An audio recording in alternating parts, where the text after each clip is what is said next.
എല്ലാവരും സുഖമായിട്ടിരിക്കുന്നല്ലോ അല്ലേ? രാവിലത്തെ ബ്രേക്ക്ഫാസ്റ്റൊക്കെ കഴിഞ്ഞ് ഉച്ചക്കത്തെ പകുതി കാര്യങ്ങളും ആയിട്ടുണ്ടാവുമല്ലോ അല്ലേ? ഞാനിത് രാവിലെ ഇഡലിയും സാമ്പാറും വെളുത്ത ചമ്മന്തിയുമായിരുന്നു കേട്ടോ. ഉപ്പൊക്കെ ഉണ്ടോയെന്നൊന്ന് നോക്കട്ടെ. ഇതെന്താണെന്നറിയാമോ നിങ്ങൾക്ക്? ചൂട, നെത്തലിൻ്റെ വേറൊരു വകഭേദം നെത്തലിൻ്റെ വേറൊരു വകഭേദമാണിത്. ഉപ്പൊക്കെ ഉണ്ട്. പുളി ഇറങ്ങണം. കുടംപുളിയാണ് ഇട്ടിരിക്കുന്നത് കേട്ടോ. കുടംപുളിയാണ് ഇട്ടിരിക്കുന്നത്. ഇത് കണ്ടോ, കുടംപുളിയാണ് ഇട്ടിരിക്കുന്നത്. കുടംപുളി ഇട്ടിട്ടുണ്ട്, തക്കാളിയും ഇട്ടിട്ടുണ്ട്. ഇതെന്തൊക്കെയാണ് ഈ കൂട്ടം ഞാൻ നിങ്ങളോട് പറയാം. ഞാനിത് ഇളക്കുന്ന കണ്ട് നിങ്ങൾ പേടിക്കണ്ട, മീൻ പൊടിഞ്ഞു പോകുമെന്ന്. പിന്നെ ഇതിനകത്ത് തേങ്ങായും വെളുത്തുള്ളിയും ഇഞ്ചിയും മഞ്ഞൾപ്പൊടിയും മുളക് പൊടിയും കൂടെ നല്ലോണം അരച്ചതാണിത്. അരച്ചു.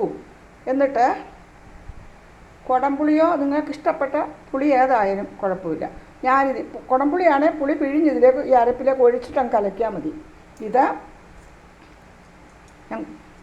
വാളംപുളിയാണെങ്കിൽ പിഴിപുളി ആണെങ്കിൽ അതിലോട്ട് ഇത് കലക്കി പിഴിഞ്ഞ് അരിച്ചെടുത്തിട്ട് ഈ അരപ്പിലേക്ക് കലക്കിയിട്ട് ഇതിലേക്ക് ഒഴിച്ചിട്ട് ഇഞ്ചി, പച്ചമുളക്, കറിവേപ്പില ഇതെല്ലാം കൂടെ ചേർത്ത്, വെളുത്തുള്ളി, ചെറിയുള്ളി എല്ലാ ഉള്ളികളും കൂടെ ചേർത്ത് ഇതൊഴിച്ച് കലക്കി തിളയ്ക്കുമ്പോൾ മീൻ വാരി ഇട്ടാൽ മതി.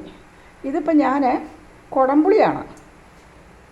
അപ്പോൾ അതുകൊണ്ടത് വേണമെങ്കിൽ നമുക്ക് കഴുകി ചൂടുവെള്ളത്തിലിട്ട് വെച്ചാൽ ആ വെള്ളത്തോടുകൂടി ആ പുളിയോടുകൂടി ആ പുളിവെള്ളം അങ്ങ് ഒഴിക്കാം. ഇതങ്ങനെയല്ല ചെയ്തിരിക്കുന്നത്. കുടംപുളി കഴുകി വൃത്തിയാക്കി വെച്ചിരുന്നു. ഇനി എന്താ, ഇത് തിളയ്ക്കട്ടെ. തിളയ്ക്കുമ്പോഴത്തെ ഇതെന്താണെന്നറിയാമോ? മീൻ ഒഴിക്കാൻ കറിയാണിത്. മീൻ പുളിങ്കറി. നമ്മുടെ രജനി ഇനി എത്തിയിട്ടില്ല. രാവിലത്തെയൊക്കെ കഴിഞ്ഞ് ഉച്ചക്കലത്തെ ചോറടുപ്പത്തുണ്ട്. കുക്കറിൽ കണ്ടോ, ചോറടുപ്പത്തുണ്ട് കുക്കറിൽ. ഇനി ഇതിലേക്ക് ഈ മീൻ പെറുക്കിയിടണം. തിളച്ചല്ലേ, കണ്ടില്ലേ തിളച്ചത്, വെട്ടി തിളയ്ക്കുന്നുണ്ട്. ഇതിലേക്ക് മീന് പെറുക്കിയിടണം. ഇതാണ് ചൂട. കണ്ടാൽ നെത്തൊലി പോലെ ഇരിക്കും, പക്ഷേ നെത്തൊലി അല്ല. കണ്ടാൽ നെത്തൊലി പോലിരിക്കും, നെത്തൊലി അല്ല. രജനി വരാൻ ഞാൻ നോക്കിയിരിക്കുകയല്ല. എന്താണെന്നറിയാം, വന്നാലും അവളെ കൊണ്ട് ഇതിൽ എൻ്റെ കൂടെ നിൽക്കുക ഒരു സഹായമൊന്നും ഇല്ലല്ലോ. പിന്നെ എന്തിനാണ് ഞാൻ അവളെ നോക്കിയിരിക്കേണ്ട കാര്യം? അതുകൊണ്ട് ഇതായിപ്പോൾ അങ്ങോട്ട് വന്ന് കയറി ചിരിച്ചോണ്ട് വന്ന് കയറുന്നു. ഇതിലോട്ടൊക്കെ മുഖം കാണിച്ചൊന്ന് ചിരിച്ചോണ്ട് നിൽക്കാൻ അവൾക്ക് വലിയ വിഷമമാണ്. അതിനിടയിൽ ആരാണ് ഗേറ്റിൻ്റെ വന്നത്? ഇനി ഇത് കുറച്ച് ഞാൻ വറക്കാനും വെച്ചിട്ടുണ്ട്. ഇതപ്പോൾ മീൻ ഒഴിച്ചു കറി.